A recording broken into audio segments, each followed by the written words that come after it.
नमस्कार दोस्तों, आज के इस वीडियो में हम सभी जानेंगे अगर आपके नसों में दर्द की शिकायत रहती है तो उसकी आयुर्वेदिक दवा क्या है। यानी कि नसों में दर्द की आयुर्वेदिक दवा क्या है, आयुर्वेदिक इलाज क्या है, Ayurvedic medicine and treatment for neuropathic यानी कि नर्व पेन। जी हाँ, नसों में दर्द है तो ये वीडियो जो है एक डिटेल वीडियो है जिसमें आपको एक एक पॉइंट करके हम समझाएंगे, बताएंगे कि क्यों दर्द होता है, कैसे दर्द होता है, उसका आयुर्वेदिक ट्रीटमेंट क्या है, साथ ही साथ कौन कौन सी घरेलू औषधियां हैं जिनके सेवन से आप नसों के दर्द को दूर कर सकते हैं। तो इसीलिए वीडियो को बिना स्किप किए हुए अंत तक जरूर देखिएगा। वीडियो का कोई भी पार्ट अगर आप स्किप करेंगे आपको पूर्णतः समझ में नहीं आएगा, लेकिन अगर पूरा देखते हैं तो आपको पूर्णतः समझ में आ जाएगा कि नसों में दर्द की वजह क्या है और क्या खाने से ये दर्द दूर किया जा सकता है। इसीलिए वीडियो को अंत तक देखिए। आप देख रहे हैं जीवन जीने की कला। आइए जानते हैं अब नसों के दर्द के बारे में, फिर हम आपको इलाज बताएंगे, लेकिन उससे पहले थोड़ा सा इसको समझ लीजिए। तंत्रिका तंत्र, खास तौर पर तंत्रिका तंतुओं के क्षतिग्रस्त होने या फिर ठीक तरह से कार्य न कर पाने के कारण नसों में दर्द यानी कि न्यूरोपैथिक पेन आपको हो सकता है। यह दर्द मस्तिष्क, रीढ़ की हड्डी या फिर परिधीय तंत्रिकाओं से उत्पन्न हो सकता है। यह दर्द अचानक से उठ सकता है और नसों में चुभने जैसा दर्द हो सकता है, या फिर सुन्नपन या फिर किसी किसी को झुंझुनाहट महसूस हो सकती है नसों में। ये ठंड में जाने से या फिर बाहरी दबाव के कारण नसों में दर्द होता है। आमतौर पर नसों में दर्द का संबंध नींद आने में दिक्कत और भावनात्मक समस्याओं से होता है। नसों में दर्द के आयुर्वेदिक उपचार में इस स्थिति को पैदा करने वाले अंतर्निहित कारण का इलाज करके व्यक्ति को दर्द से राहत दिलाई जाती है। न्यूरोपैथिक पेन का इलाज प्रमुख तौर पर निदान, परिवारजन यानी कि रोग के कारण को दूर करना, स्नेहन यानी कि तेल लगाने की विधि, स्वेदन यानी कि पसीना लाने की विधि, विरेचन यानी कि दस्त की विधि, बस्ती यानी कि एनिमा, नास्य यानी कि नाक से औषधि डालने की विधि और रक्त मोक्षण यानी कि दूषित खून निकालने की विधि से किया जाता है। हम आपको कुछ औषधियों से भी बताएंगे। नसों में दर्द के इलाज में इस्तेमाल होने वाली कुछ जड़ी बूटियां हैं और औषधियां हैं, जैसे कि भूमि आंवला की, हरिद्रा यानी कि हल्दी की, बला यानी कि खिरायटी की, बसंत कुसुमाकर और शिरह शुलादि वज्र रस और महावत विध्वंसन रस का नाम शामिल है। लेकिन इनका इस्तेमाल कैसे करना है ये खूबी है, ये समझना बहुत जरूरी है कि इनका इस्तेमाल कैसे करेंगे तो आपको लाभ मिलेगा और किस प्रकार से आपको ये लाभ करेगा। इसीलिए वीडियो को अंत तक देखने के लिए और बिना स्किप किए हुए देखने के लिए हमने कहा, क्योंकि समझना बहुत जरूरी है। आपको हर इलाज हम इसमें बताएंगे और कारण भी बताएंगे। तो आइए सबसे पहले समझते हैं कि आयुर्वेद के अनुसार नसों में दर्द है क्या चीज। जी हाँ, आयुर्वेद के अनुसार वात दोष तंत्रिका तंत्र और इसके कार्यों को नियंत्रित करता है। इस प्रकार से तंत्रिका तंत्र संबंधी विकारों के प्रमुख कारणों में से एक वात का खराब होना शामिल होता है। यानी कि अगर आपको वात दोष की शिकायत है तो आपके नसों में दर्द होता है। चूंकि न्यूरोपैथिक पेन एक ऐसी स्थिति है जो केंद्रीय और परिधीय तंत्रिका तंत्र को प्रभावित करती है, इसीलिए निम्न वात रोगों के कारण भी ये समस्या आपको हो सकती है। निम्न कहने का मेरा मतलब है कि आपको अब बता रहे हैं कि कौन कौन से कारणों से। तो पहला कारण है डायबिटिक न्यूरोपैथी। ये समस्या डायबिटीज के मरीजों में ज्यादा देखी जाती है। इसमें डायबिटीज के मरीज को खास तौर पर हाथों और टांगों में जलन, दर्द, झंझनाहट, सुन्नपन महसूस होता है। वात दोष के कारण दर्द और झंझनाहट महसूस होती है, जबकि जलन की वजह पित्त दोष होता है।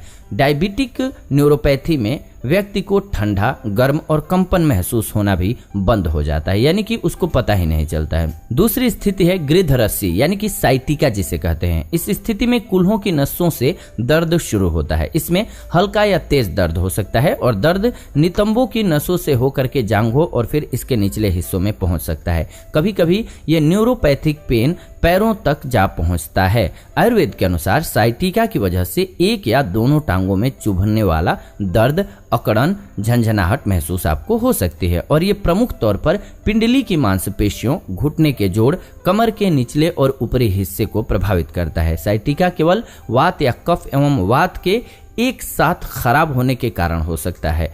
कफ के साथ वात में असंतुलन आने पर सुस्ती, भारीपन और स्वाद में कमी आने जैसे लक्षण आपको दिखाई देने लगते हैं। इसके अलावा विसर्प यानी कि दाद की वजह से एक फैलने वाला त्वचा का रोग है ये, जो कि वायरल संक्रमण के कारण आपको होता है और इसके अलग अलग लक्षण दिखाई देते हैं। ये 7 धातुओं और त्रिदोष में से किसी भी एक में असंतुलन के कारण आपको हो सकता है। प्रभावित धातु और दोष के आधार पर लक्षण अलग अलग हो सकते हैं। विसर्प के सबसे सामान्य लक्षणों में सुन्नपन, बुखार, अकड़न, चुभने वाला दर्द, मांसपेशियों में ऐंठन और भूख में कमी शामिल होता है। विसर्प के कारण पोस्ट हर्पेटिक न्यूराल्जिया यानी कि नसों और त्वचा को प्रभावित करने वाली दर्द भरी स्थिति होती है ये, जिससे नसों में दर्द पैदा हो जाता है। इसके अलावा नसों में दर्द का कारण क्या है? अनंतवात, जिसे ट्राइजेमिनल न्यूरल्जिया कहा जाता है। ये स्थिति ट्राइजेमिनल नसों यानी कि चेहरे पर सनसनाहट महसूस करवाने वाली नस को प्रभावित करती है। ट्राइजेमिनल नस चेहरे की त्वचा और सिर के आगे वाले हिस्से में स्थित होती है। ट्राइजेमिनल न्यूरल्जिया की स्थिति अकेले वात या कफ के साथ वात दोष के प्रमुख रूप से असंतुलित होने के कारण पैदा होती है। इस स्थिति में वात के खराब होने के कारण गर्दन में तेज दर्द, गालों का फड़कना, जबड़े की मांसपेशियों में ऐंठन होना, ये सभी शामिल होता है। ये आंखों को भी प्रभावित करता है। आचार्य सुश्रुत ने इस बीमारी का उल्लेख करते हुए कहा है कि यह स्थिति तीनों दोषों के खराब होने के कारण पैदा होती है। जब आप सुश्रुत संहिता पढ़ेंगे तो नसों में दर्द का आयुर्वेदिक उपचार क्या है, यानी कि इलाज क्या है, आपको औषधियों से बता देते हैं, फिर आपको निदान परिवार्जन बताएंगे, स्नेहन बताएंगे। ये विधियां भी बहुत आसान होती हैं, ये समझना बहुत जरूरी है, लेकिन आपको पहले औषधियों से बता देते हैं कि कौन कौन सी आयुर्वेदिक जड़ी बूटियां हैं जिससे इनका इलाज किया जाता है।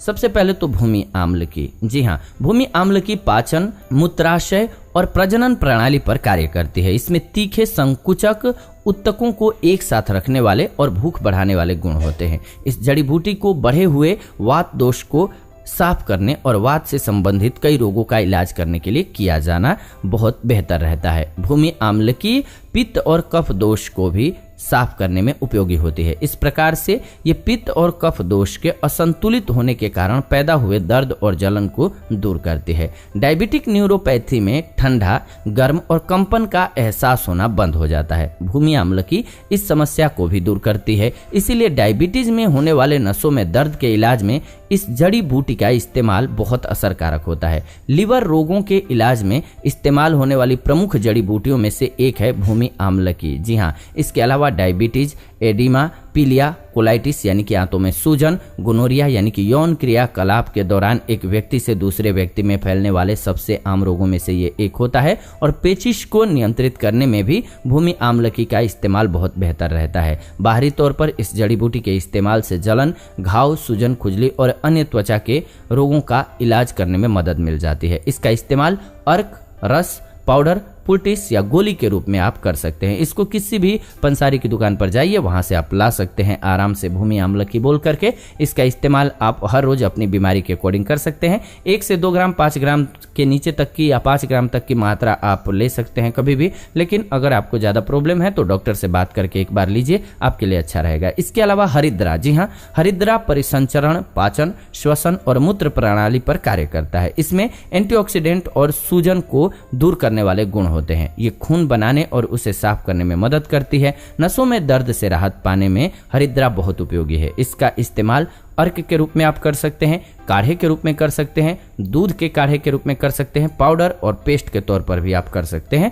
हरिद्रा का आपको सेवन करना है, मात्रा वहीं रखना है, 5 ग्राम तक हाईएस्ट आपके लिए फायदेमंद रहेगा। इसके अलावा बला। जी हाँ, बला परिसंचरण तंत्रिका, प्रजनन, श्वसन और मूत्र प्रणाली के अंगों पर कार्य करता है। इसमें नसों को आराम देने, दर्द निवारक, ऊर्जादायक, उत्तेजक और मूत्रवर्धक गुण होते हैं। शरीर को ताकत एवं मजबूती देने के लिए इस्तेमाल होने वाली प्रमुख जड़ी बूटियों में बला का नाम भी शामिल होता है। बला उत्तकों को ठीक और लंबे समय से हो रही जलन का इलाज करती है। अलग अलग वात विकारों को नियंत्रित करने और सुन्नपन, नसों में दर्द एवं मांसपेशियों में ऐंठन का इलाज करने में इसका इस्तेमाल किया जा सकता है। यह नसों में दर्द के सामान्य कारणों जैसे कि साइटिका, डायबिटीज न्यूरोपैथी और अर्थराइटिस के इलाज में काफी असरकारक होती है। है। इसका इस्तेमाल काढ़े, पाउडर या फिर औषधीय तेल के रूप में आप कर सकते हैं। नसों में दर्द के लिए आयुर्वेदिक औषधियों में वसंत कुसुमाकर भी बहुत अच्छी है। इस औषधि को स्वर्ण यानी कि सोना, रौप्य यानी कि चांदी,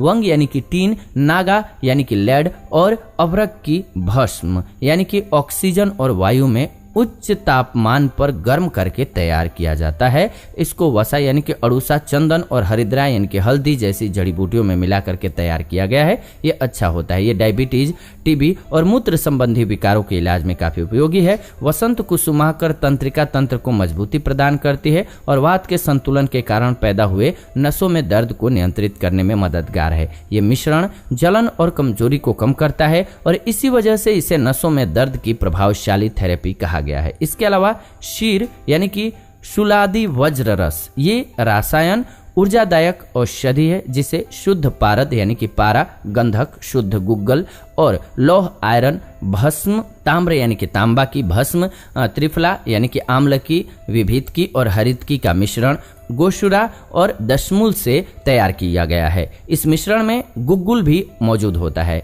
जिसमें वात को साफ करने के गुण होते हैं और ये सभी प्रकार के दर्द को नियंत्रित करने में उपयोगी होता है, जिसमें नसों में दर्द भी शामिल होता है। खासतौर पर ट्राइजेमिनल न्यूरेल्जिया के कारण होने वाले नसों में दर्द को ये दूर करता है। इसके अलावा महावात विध्वंसन रस होता है जिसे बढ़े हुए वात को ठीक करने की बेहतरीन औषधियों में महावात विध्वंसन रस का नाम सबसे ऊपर शामिल किया जाता है। ये तंत्रिका तंत्र से संबंधित विकारों और दर्द भरी स्थितियों के इलाज में बहुत उपयोगी है। महावात विध्वंसन रस वात की नड़ियों और वात प्रधान हिस्सों पर असर करती है। ये वात को संतुलित करती है जिससे वात के असंतुलन के कारण पैदा हुए लक्षणों में कमी आती है। व्यक्ति की प्रकृति और प्रभावी दोष जैसे कई कारणों के आधार पर चिकित्सा पद्धति निर्धारित की जाती है। उचित औषधि और रोग के निदान के लिए आपको आयुर्वेदिक चिकित्सक से परामर्श जरूर लेना चाहिए। इस वीडियो को आपको कितने तक मानना चाहिए आपके इन्फॉर्मेशन के लिए, क्योंकि आप डॉक्टर नहीं है तो आपको बॉडी की प्रकृति और दवाइयों की समझ नहीं है,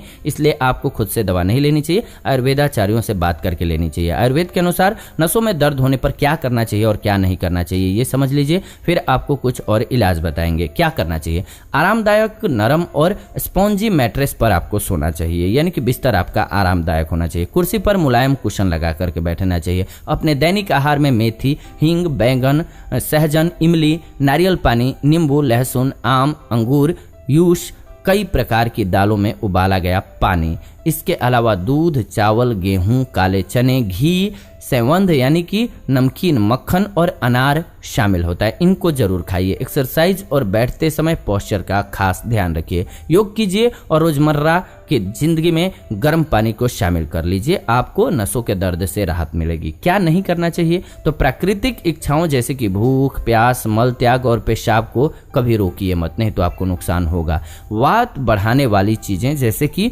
बिस्किट, बासी भोजन, ठंडा खाना, दालें, चिप्स, कोल्ड ड्रिंक एवं मटर नहीं खाना चाहिए। ज्यादा ठंडी जगहों पर जाने से बचना चाहिए। बहुत ज्यादा शारीरिक गतिविधियां नहीं करनी चाहिए। दुख और क्रोध जैसी नकारात्मक भावनाओं से आपको दूर रहना चाहिए। नसों में दर्द में आयुर्वेदिक दवा कितनी लाभदायक होती है, ये भी एक सवाल आता है। तो डायबिटीज न्यूरोपैथी के लक्षणों से पीड़ित 30 प्रतिभागियों पर एक चिकित्सकीय अध्ययन किया गया था, जिसमें नसों में दर्द को नियंत्रित करने के लिए आयुर्वेदिक उपचार के प्रभाव की जांच की गई। इन प्रतिभागियों को अतिबला की जड़ के काढ़े के साथ भूमि आंवला की चूर्ण दिया गया। 30 दिन के उपचार के बाद आयुर्वेदिक औषधियों को डायबिटिक न्यूरोपैथी के लक्षणों जिसमें दर्द भी शामिल था, इसके इलाज में असरकारी पाया गया। अन्य चिकित्सकीय अध्ययन में साइटिका से ग्रस्त लोगों पर 3 आयुर्वेदिक औषधियों के प्रभाव की जांच की गई। प्रतिभागियों को 3 समूह में बांटा गया। पहले समूह को पारिजात पत्र घन का हर्बल मिश्रण दिया गया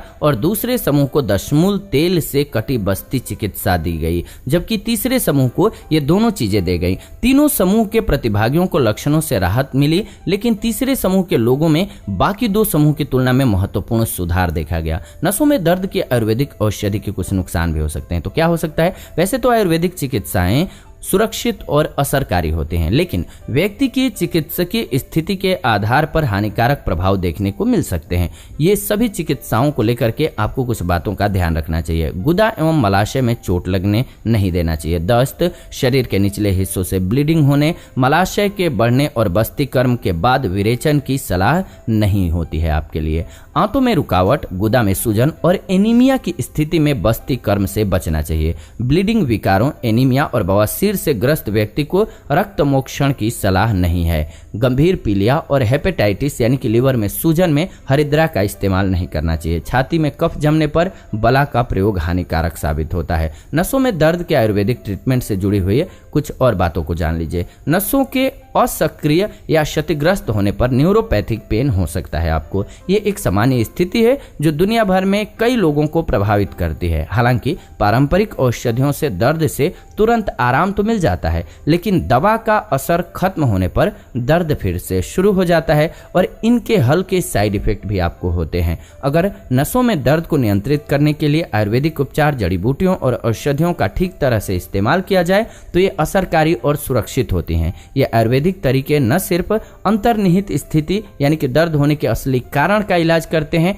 बल्कि नसों में दर्द को दोबारा आपको होने भी नहीं देते हैं, उनको दोबारा होने से रोक भी देते हैं। ये इसलिए भी बेहतर होता है। बस आयुर्वेदिक औषधियों का यह है कि लंबे समय तक आपको इस्तेमाल करना होता है और इसके साथ साथ आपको सही जानकार के अंदर में ही इस्तेमाल करना चाहिए, तो आपके लिए हमेशा बहुत बेस्ट तरीका है, फायदा है। अब आइए समझ लेते हैं नसों में दर्द का आयुर्वेदिक इलाज क्या है। आपने आयुर्वेदिक औषधियों से इलाज जाना, लेकिन आयुर्वेदा में क्या इलाज है ये भी सीख लीजिए। निदान परिवार्जन, जो आपको पहले ही हमने बताया, आप नहीं जानते होंगे तो समझिए क्या है। निदान परिवार्जन में बीमारी के कारण को दूर किया जाता है। चूंकि नसों में दर्द का प्रमुख कारण वात दोष में असंतुलन आना होता है, इसीलिए न्यूरोपैथिक पेन के इलाज में वात बढ़ाने वाले खाद्य पदार्थों का सेवन न करना महत्वपूर्ण भूमिका निभाता है। निदान परिवार्जन के स्थिति एवं रोग को बढ़ने और दोबारा होने से रोकता है, जो कि हमने आपको अभी बताया कि क्या क्या नहीं खाना चाहिए, तो उसी से किया जाता है ये इलाज। दूसरा है स्नेहन।